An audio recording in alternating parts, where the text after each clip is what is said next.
오늘 이 말씀으로 십자가의 예수 그리스도 하나님의 능력과 지혜라는 제목으로 말씀을 나누고자 합니다. 지난 시간 우리는 고린도 교회에 나타난 분열의 실상이 어떠한지를 적나라하게 보여주는 어제 말씀을 들었습니다. 어제 말씀 17절이 이렇게 마무리가 되는데요. 17절 말씀을 제가 읽어드릴게요. 마지막 부분에 또한 복음을 전할 때 말의 지혜로 하지 않도록 하셨는데 이는 그리스도의 십자가가 헛되지 않도록 하려는 것입니다. 말의 지혜로 하는 것이 아니라 십자가가 헛되지 않도록 하려고 한다라는 것으로 마무리가 되고 있습니다. 그 말씀에 이어서 오늘 말씀은 바로 그 십자가의 능력이 무엇이며 그 십자가의 능력을 통해 분열된 그 교회가 오직 십자가의 도의 그 유일성을 통해 통합된다라는 것에 대한 증거의 말씀을 우리에게 전해주고 있습니다. 오늘 본문은 크게 두 단락으로 나뉠 수가 있는데요. 혹시 펜이 있으시면 적으면 좋겠습니다.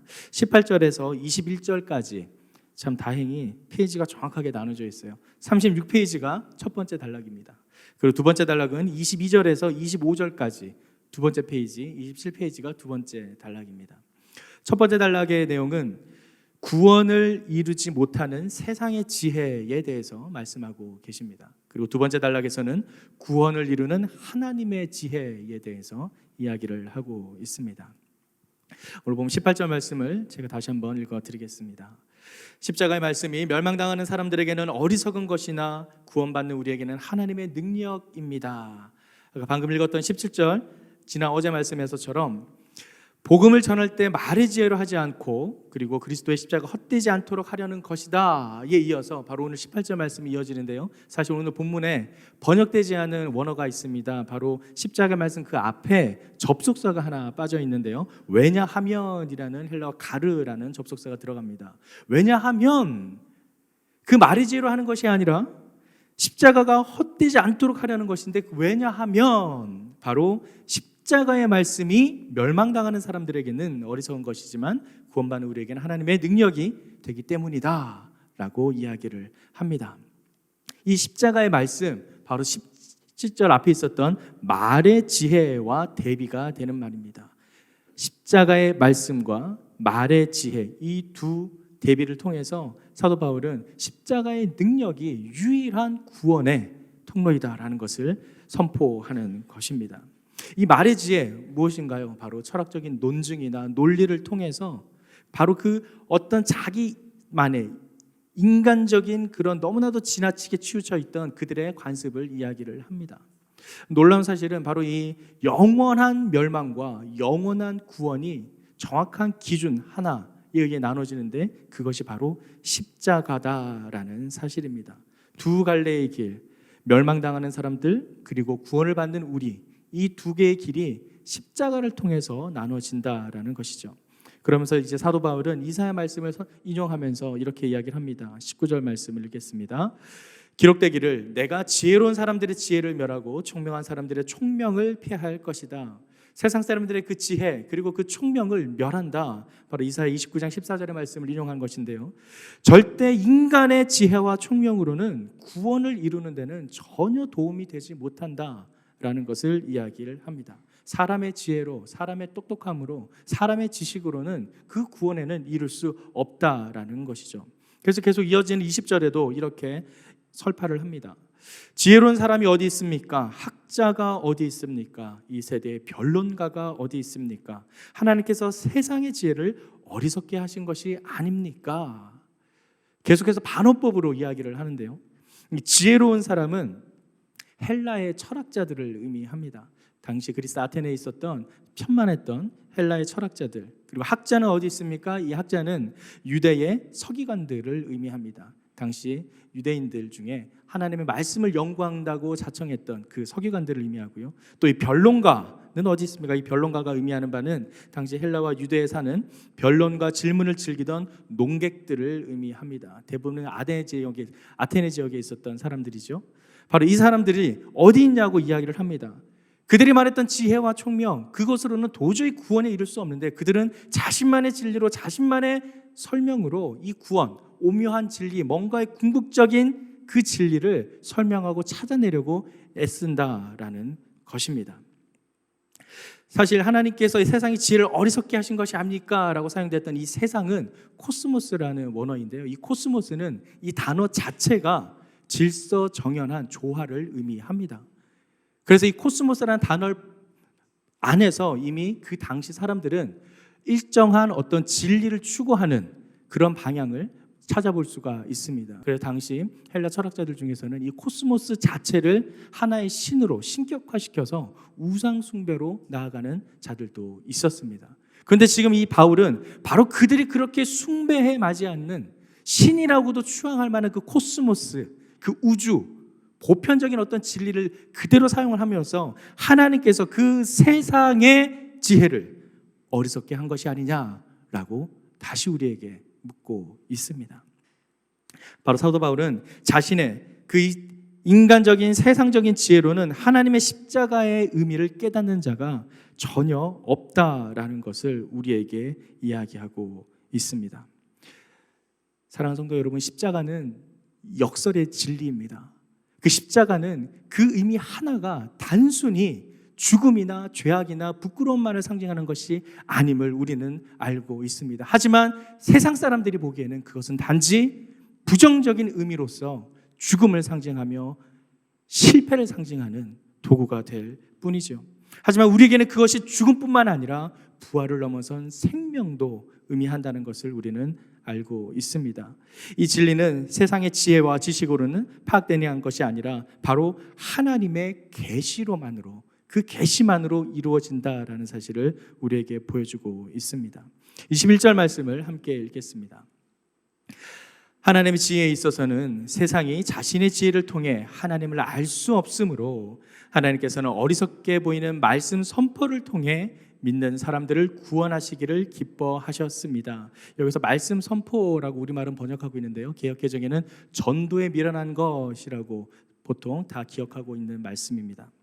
전도에 미련한 것, 바로 이 전도는 캐리그마, 선포라는 뜻입니다. 그래서 우리말 성경이 원어를 잘 번역을 했습니다. 말씀 선포, 그 전도, 하나님의 그 살아계신 그 십자가의 독 진리를 선포하는 것, 그것을 통해 믿는 사람들을 구원하시기를 하나님께서 기뻐하셨다라는 사실입니다.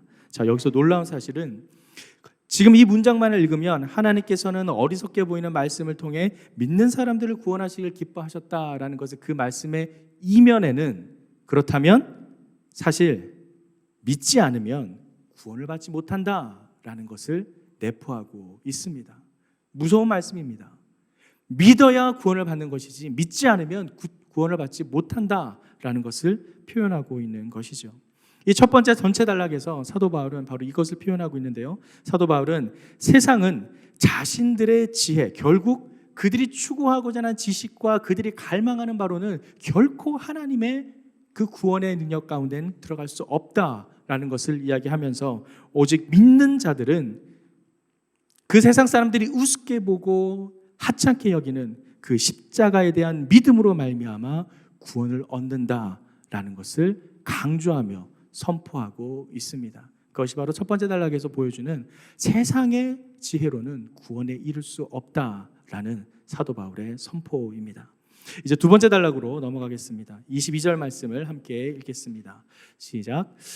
유대 사람은 표적을 구하고 그리스 사람은 지혜를 찾지만, 자, 유대 사람은 표적을 구한다고 하는데요, 이 표적에 동그라미를 치시고요, 이 표적이라고 번역된 헬라어는 세메이아인데요, 이 세메이아, 원래는 세메이온 단수로, 이 세메이온은 구체적으로 눈으로 볼 수 있는 현상을 뜻합니다.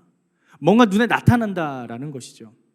그래서 유대 사람들은 표적, 이 표적을 구한다는 것인데, 그렇다면 이 표적을 구하는 것이 잘못된 것인가? 표적을 구한다는 것이 잘못된 것은 아닙니다. 사실 이미 구약시대에 표적을 구했던 사람들이 있습니다. 대표적으로 기도원이 있었죠. 하나님께 표적을 구했습니다. 아주 건방지게 구했죠. 하나님 이렇게 해주세요, 저렇게 해주세요. 솜에 털에 물이 나고 뭉치고, 보면은 기도원이 자신의 모습을 아주 그렇게 적나라하게 보여주면서 하나님이 그걸 다 보여주는 게 신기할 정도로 그렇게 표적을 구하는 것에 대해서 하나님은 오히려 적극적으로 그 기도를 들어주셨습니다. 히스기야는 또 어떤가요? 히스기야 또한 하나님의 표적을 구하면서 그 기적을 경험하게 됩니다. 오히려 아하스 왕은 하나님께서 표적을 구하라 라고 명령을 했습니다. 그런데 오히려 아하스 왕은 그 표적을 구하지 않아서 책망을 받게 됩니다. 표적을 구한다고 해서 그것이 잘못된 것은 아닙니다. 문제는 표적을 구할 때 그 표적만을 바라는 그 유대 사람들의 마음에 있었습니다. 그들은 표적을 통해서 하나님을 바라봐야 하는데 하나님을 바라보지 않고 그 표적에 대한 기적의 능력만을 원했던 것입니다. 흔히들 말하는 저 달을 가리키는 손가락, 달을 봐야 하는데 이 손가락만 보는 겁니다. 달은 보지 않고 이 손가락만 보면서 그것이 달이구나라고 착각하는 것이죠. 바로 지금 이 유대 사람들이 이 예수님을 통해 어떤 기적, 하나님을 통해 어떤 표적을 바라면서 그 표적으로 나타난 자신들의 욕망, 자신들이 원하는 바만을 이루길 원하고 그 표적 이면에 역사하시는 하나님은 찾지 않기 때문에 바로 지금 사도 바울은 유대 사람들이 찾는 그 표적을 비판하는 것입니다. 또한 그리스 사람은 어떤가요? 그리스 사람은 지혜를 찾는다라고 합니다. 이 지혜, 소피아인데요. 이 지혜, 그들은 자신들의 논리적이고 이해될 법한 것들만 찾습니다. 자신들이 생각했을 때 그럴듯하고 합리적이고 충분히 납득할 만하다라는 것들만 받아들입니다. 그래서 철학이라고 번역되는 원래 영어는 필로소피아인데요. 필로는 사랑하다라는 뜻이고 소피아는 지혜입니다. 지혜를 사랑하는 자, 그게 이제 우리말로 번역이 돼서 철학이 되었습니다. 이 철학자들은 그들이 원하는 바만 추구합니다. 그들이 갈급하는 바만 추구하면서 자신들의 기준에 맞춰서 자신들이 생각하는 바를 설파를 합니다. 제가 철학을 전공을 했습니다. 전 철학을 공부할 때 너무나 신났습니다. 너무나 재밌었습니다. 한 사람 한 사람들의 생각을 배운다는 것이 너무나 즐거웠기 때문입니다. 그런데 철학을 다 공부하면서 한 가지 놀랐던 것은 철학자들은 자기 생각만 옳다라고 생각을 합니다. 그러면서 그 후대 사람이 반드시 그 선대의 사람을 비판하면서 자기의 논리를 펼쳐나갑니다. 유명한 철학자 플라톤이 있죠. 플라톤의 제자가 아리스토텔레스입니다. 그런데 아리스토텔레스는 플라톤과 전혀 반대되는 사상을 전개합니다. 쉽게 말해서 플라톤은 형이 상학을 주장했는데요, 아리스토텔레스는 형이 하학을 주장합니다. 그 그림이 있잖아요. 아테네 신전이 아니라 아테네 학당을 그림으로 그린 미켈란젤로 그림이 있는데요. 거기에 보면 한 사람은 손가락을 위로 향하고 있고 한 사람은 손가락을 밑으로 향하고 있어요. 그게 플라톤이 손가락을 위로 향하고 있고 아리스토텔레스가 밑으로 향하고 있다는 거예요. 스승과 제자인데 전혀 다른 이야기를 합니다.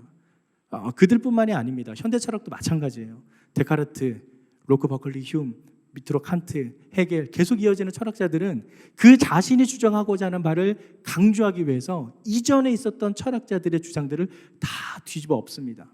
그러면서 이거다. 그러면서 계속해서 철학의 흐름이 이어져 옵니다. 참 놀라운 광경이 있었는데요. 제가 철학과 교수님들하고 어디 MT나 그런 데 갈 때 보면 우리 교수님들이 버스에 타면 신기하게 앉습니다. 학생들도 같이 타야 되기 때문에 45인승 버스에 한 5, 60명이 타야 되는데 그때 뭐 적정 인원이 있었던 것도 아니고 막 끼어 타고 낑겨 타고 막 구석에 앉고 막 그랬습니다. 학생들은 저 뒷좌석에 몰려서 이렇게 막 좁게 앉아 있어요. 그런데 교수님들은 한 20명이 그 두 자리 있잖아요. 혼자 앉아요. 혼자 앉는데 어떻게 앉냐면 통로가 있지 않습니까? 통로 끝에 이렇게 팔 걸고 앉아서 각자 그 통로 쪽으로 나란히 앉아서 있어요. 그러면서 통로를 사이에 두고 서로 대화를 해요. 옆에 나란히 앉지를 않아요. 지금 뒷자리에는 학생들이 빽빽하게 앉아서 좁게 두 자리에만 3, 4명 앉고 막 끼어 타고 있는데 교수님들은 그렇게 타고 가요. 그걸 보면서 이 철학과 공부해서 뭐하냐. 저렇게 서로 나뉘고 자기 생각만 주장하는데 세미나 가면 더 가관입니다. 어떤 주제에 대해서 이야기를 하게 되면 사회철학과 교수는 사회철학에 대한 방향으로 다시 한번 질문을 하고 또 다른 과학철학자 교수님은 과학철학에 대한 자신의 생각으로 다시 또 질문을 하고 어떤 주제를 가지고 와도 자기가 전공하는 분야에 대해서만 질문을 하지 다른 얘기로는 질문을 하지 않습니다. 물론 그분이 전공하는 것이 그렇기 때문에 그렇게 주장할 수는 있겠지만 중요한 건 철학자들은 자신들이 가지고 있는 생각이 진리라고 추구하고 그것만이 오직 세상을 이해하는 유일한 길이라고 믿고 있다라는 사실입니다. 그리스 사람은 그런 지혜를 추구합니다. 이성적인 근거, 어떠한 합리적인 증거를 찾는다는 것이죠. 즉 유대 사람은 표적을 통해 조건을 찾습니다. 저 사람이 그럴 만한 사람인가? 정말 저 사람이 우리가 원하는 그런 메시아인가? 조건을 찾습니다. 그리스 사람은 지혜를 추구하면서 그러한 증거를 찾습니다. 저들이 말하는 것이 정말 진정한 합당한 자료가 되는 것인가? 표적을 구하면서 조건을 찾는 유대 사람들, 지혜를 구하면서 증거를 찾는 그리스 사람들, 사도 바울은 그렇게 세상 사람들은 조건이나 증거를 찾지만 우리 그리스도는 그렇지 않다라는 것을 이야기를 합니다. 바로 23절 말씀인데요, 23절 말씀을 함께 읽겠습니다. 시작.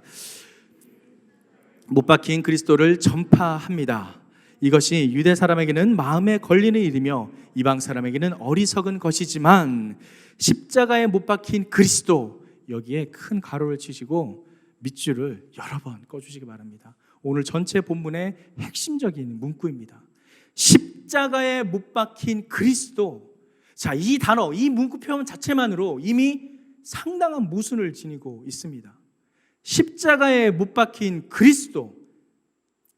유대 사람들의 입장에 봤을 때는 이 말 자체가 이루어질 수가 없는 말이에요. 그들이 말했던 메시아는 어떤 메시아였습니까? 로마의 압제에서부터 그들을 해방해낼 정치적인 구원자였습니다.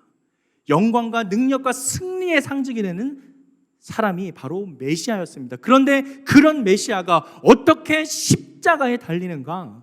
십자가는 모욕과 무능과 실패를 상징하며 전혀 메시아의 영광스러운 모습과는 정반대되는 모습입니다. 그런데 지금 십자가에 못 박힌 그리스도, 이 문구 자체가 이미 유대 사람들에게는 결코 받아들일 수 없는 문장입니다. 또한 헬라 사람들에게는 어떨까요? 헬라인들에게도 마찬가지입니다. 그리스도가 십자가에 못 박혔다고? 이미 그리스도라는 자체부터가 그들에게는 이해가 되지 않습니다. 어떻게 영이신 하나님이, 무한하신 하나님이 인간의 육체를 입고 이 땅에 오셔서 죽을 수가 있느냐? 그들의 상식으로는 이해가 되지 않는 것입니다. 영과 육이 하나가 된다고? 무한하신 신이, 절대 전능하신 하나님이 죽는다고? 말이 안 되는 겁니다.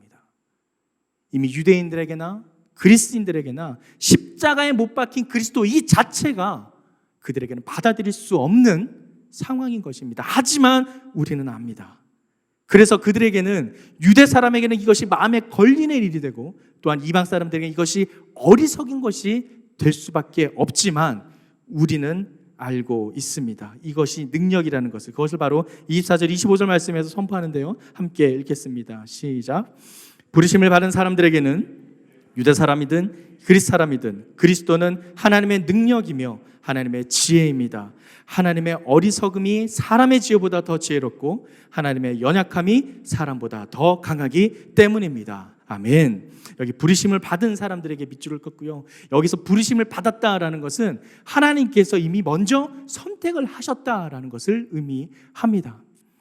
요즘 OGP를 통해서 가스펠 프로젝트 공부를 하는데 아브라함, 노아 지나가고 있는데요, 노아를 말할 때 하나님께서 어떻게 합니까? 노아가 먼저 은혜를 입었더라라는 기록이 있습니다. 하나님께서 먼저 부어주시는 은혜가 있다라는 사실입니다. 마찬가지입니다. 부르심을 받은 사람들에게는 하나님의 부르심이 먼저 있습니다. 놀라운 것은 여기서 우리말에는 표현이 되어 있지 않지만 부르심을 받은 사람들, 여기에 원어적 의미는 부르심을 받았을 뿐만 아니라 그 부르심에 응답을 한 사람들을 의미합니다. 즉 단순히 하나님께서 불렸을 뿐만 아니라 그 부르심에 응답하여 나아가는 사람들에게는, 그것이 유대 사람이든 그리스 사람이든 모두에게 그리스도는 하나님의 능력으로 나타나며 또한 하나님의 지혜로 나타난다라는 사실입니다. 무엇이 하나님의 능력입니까? 바로 죽을 수밖에 없는 우리 인간들을 구원하신다라는 능력을 의미합니다. 무엇이 하나님의 지혜입니까? 도저히 알 수 없는, 어떻게 우리가 구원을 받아야 되고 어떻게 영화로운 영생을 얻어야 될지에 대한 문제에 대해 아무런 해답을 찾을 수 없는 세상의 지혜가 도저히 가늠할 수 없는 하나님의 놀라운 경륜의 지혜를 의미합니다. 그것이 바로 무엇인가? 십자가라는 사실입니다. 사람들에게 보기에는, 세상 사람들이 보기에는 그 미련해 보이고 실패의 상징인 십자가가 우리 그리스도인들, 하나님을 믿는 자들에게는, 부르시고 부르심을 응답하는 사람들에게는 십자가가 하나님의 능력과 지혜가 된다라는 사실입니다. 옆에 사람들에게 이렇게 선포하겠습니다. 십자가가 능력입니다. 십자가가 능력인 사실, 이것이 어떻게 우리의 삶 속에 그대로 적용이 될 수 있을까요? 십자가는 두 가지의 상징이 있죠. 바로 죽음입니다. 동시에 부활을 통한 생명을 상징하십니다. 이 죽음과 부활이 같이 있는 것이 이 십자가입니다. 그런데 놀라운 것은 이 생명을 경험하기 위해서는 반드시 죽음이 전제돼야 된다라는 사실입니다. 죽어야 살아납니다. 하지만 세상 사람들은 죽으면 끝이라 생각합니다. 하지만 우리 믿는 사람들은 그렇지 않습니다. 죽으면 반드시 부활하게 될 줄을 믿습니다. 그것이 십자가의 능력이요, 우리가 믿는 예수 그리스도 이름의 능력입니다. 이 십자가의 능력은 우리의 삶 곳곳에서 경험될 수 있습니다. 사실 제가 지금 신대원에서 영성신학을 공부하고 있는데요, 교회에서 배려해 주셔서 작년에 시험을 쳐서 들어가서 이제 공부를 하고 있습니다. 이 영성신학, 제가 어릴 때부터 왠지 좀 이런 영적인 것에 관심이 많았어요. 제가 좀 건늙어 보이는 것도 초등학교 때부터 뭔가 이런 고차원적인 것에 이렇게 관심이 많다 보니까 흰머리가 그래서 많이 난 것 같기도 하고요. 고등학교 때부터 흰머리가 많았습니다. 남들은 그렇게 생각 안 하는데 왠지 저는 세상의 어떤 본질적인 문제, 나는 어디에서 왔는가, 세상은 무엇인가, 이런 것에 대한 관심이 엄청 많았어요. 이게 초등학교 때부터 계속 그랬어요. 그러다 보니까 애들하고 대화하는 것도 뭔가 동떨어져 있었어요. 그래서 저하고 대화하는 친구들이 그렇게 많지 않았어요. 저는 주로 어머님과 대화를 나눴습니다. 어머니께서 성경 말씀이라든지 그런 것들을 대화를 하면서 좀 더 뭔가 고차원적인 것에서 막 이렇게 이야기를 하고 막 그랬어요. 그래서 제 친한 친구들은 종종 저를 보면서 너는 생긴 것답지 않게 애가 너무 지적이다, 너무 뭔가 깊어 보인다, 뭐 이런 얘기를 많이 해요. 그래서 제가 뭐 그렇게 생각해라. 그래서 제가 추구하고 제가 원하는 바가 거기에 있었기 때문입니다. 그런데 감사하게도 작년부터 올해부터 공부를 하기 시작했는데, 이 영성신학 공부한다는 것이 단순히 이거는 학문이 아니잖아요. 영성은 실제로 살아내야 되는 삶의 모습입니다. 글자를 통해서, 책을 통해 뭔가 배우긴 배우겠지만 그저 그냥 지식으로 낳는 영성은 살아있는 영성이 되지 못합니다. 살아내야 되는 것이 영성이기 때문이죠. 놀라운 일들을 경험합니다. 이미 대학원에 들어갈 때부터 경험을 했어요. 뭔가 하나님께서 나를 이끌고 계신다는 것을 경험을 하게 됩니다. 공부할 시간이 있었겠습니까? 사역을 하면서 책 읽을 시간도 제대로 없는데 놀랍게도 시험 문제에 제가 딱 공부한 문제만 나온 거예요. 깜짝 놀랐습니다. 제가 딱 7개 문제만 추려가지고 그것만 달달달달 외웠어요. 하나님께 얘기했죠. 하나님, 이 문제 중에서 나오면은 열심히 공부하겠고, 아니면 올해가 또 아닌갑다 하고 넘어갈게요. 웬걸요? 시험 문제를 딱 받았는데 제가 찍은 7문제 중에서 4문제가 나온 거예요. 총 5문제 중에. 좀 쓴다고 죽는 줄 알았어요. 야, 빨리 써. 1시간에 다 쓰는데 팔 떨어지는 줄 알았습니다. 분명히 하나님의 뭔가 인도하심이 있구나. 근데 놀란걸요, 이 합격의 기쁨도 잠시입니다. 그 왠가 쎄한 그런 거 있잖아요.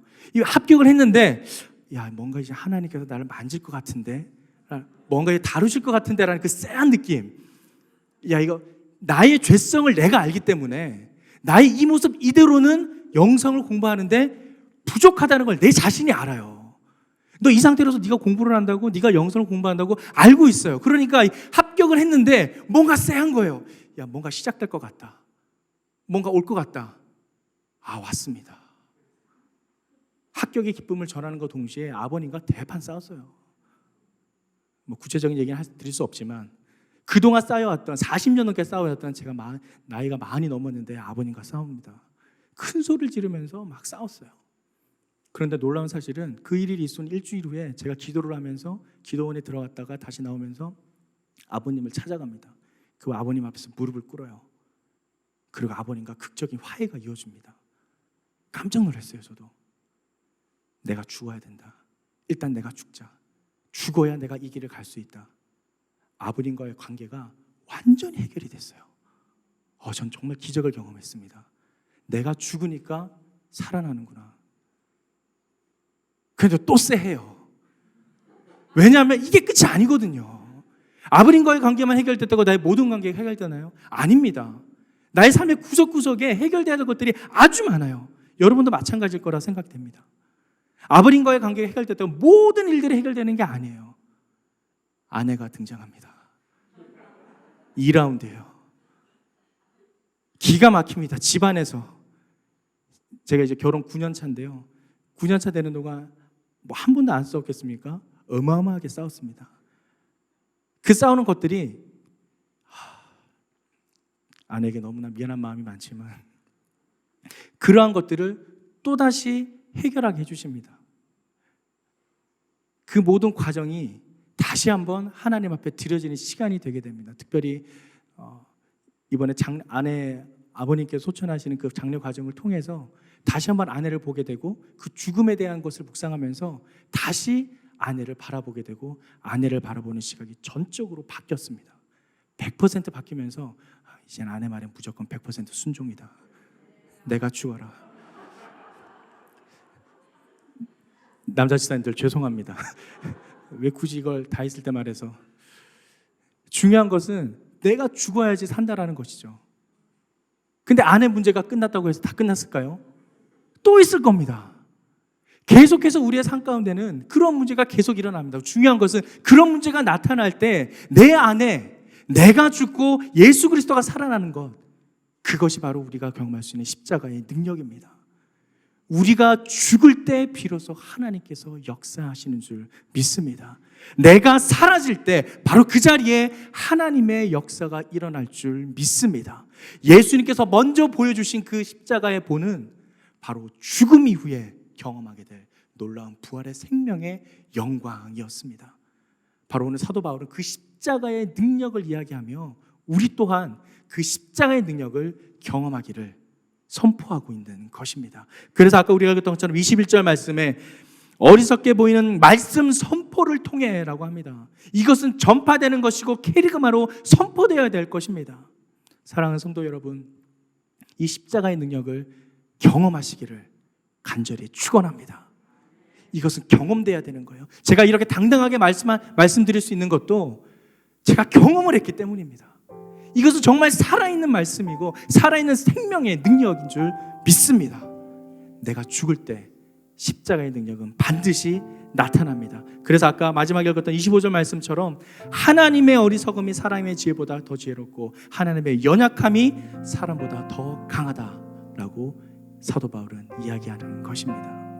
이사야의 기록처럼 나의 생각은 너의 생각과 다르고 나의 길은 너의 길과 달라서 하늘이 높은 같이 바다가 깊은 같이 다르다고 했던 그 하나님의 말씀, 그 말씀을 믿으신다면 우리 안에 여전히 유대인처럼 증거를 찾으려 하고 그리스처럼처럼 조건을 찾으려고 하는 그러한 나의 모든 죄악된 본성을 벗어버리고 오직 내 안에 살아 역사하시는 예수 그리스도의 능력으로 말미암는 십자가의 능력을 경험하는 저와 여러분의 삶이 되기를 주님의 이름으로 축원합니다.